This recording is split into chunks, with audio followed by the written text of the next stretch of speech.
Greta, gusto ko lang magtanong, hindi ito ginagawa ng isang normal na tao sa kanyang normal na sitwasyon. Kayo ba'y mga bangag? Kayo ba ay nakainom dito? Ito ang diretsong tanong ni Jobert Socaldito sa dating aktres na si Gretchen Barreto. Sa Oras ng Opinyon, Talakayan at Diskusyon o OTD vlog ni na Jobert at Direk Chaps Manansala ay ipinapanood nila sa kanilang viewers ang video ni Gretchen na tatawa ng tawa kasama ang dalawang kaibigan. Ang nasabing vlog ay inupload sa YouTube channel ni na Jobert at Direk Chaps kaninang madaling araw, July 26. Sa pagpapatuloy ni Jobert, "Why act this way? Pare-pareho kayong tatlo and nobody stopped you." Sa kanilang tatlo, wala man lang nagsabing, "Uy, wag nating pagtawanan." Sabi naman ni Direk Chaps, kung mapanood ito ng nagpadala ng sulat ay malulungkot na hirap ang estado tapos pagtatawanan mo yung simpleng hiling, pero para dun sa humingi ay maaring that's a chance for a lifetime.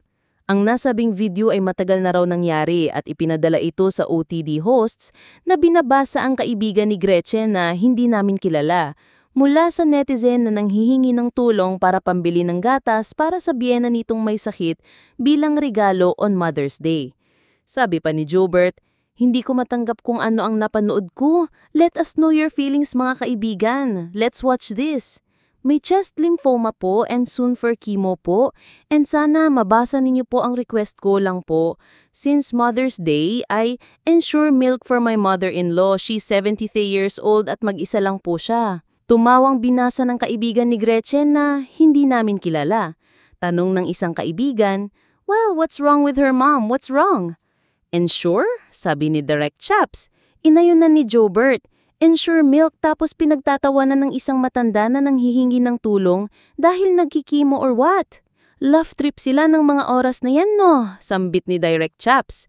"Gretchen Barreto, totoo ba ito, Greta?" Tanong ni Jobert na napahawak pa sa kanyang ngokha.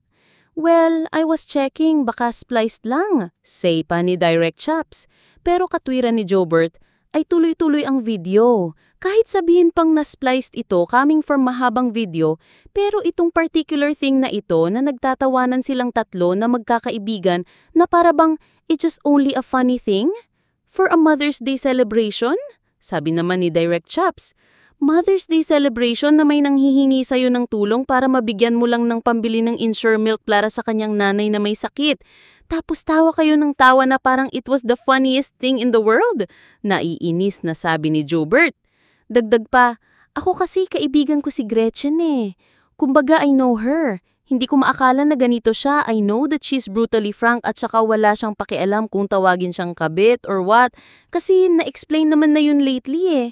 Pero in this video, dito ako parang sinaksak ako ng 10 beses na nanghihingi lang ng tulong, pinagtatawanan ninyo. What's funny about it, Gretchen?" Say ni Direk Chaps, hindi natin pwedeng i-invalidate ang other side of Gretchen. Hindi natin pwedeng i-judge because of this video ang kabuoang pagkatao niya. Sabi mo nga, Nay, nalungkot ka upon watching and seeing that kind of incident. I think these people, you owe them apologies, sincere apologies.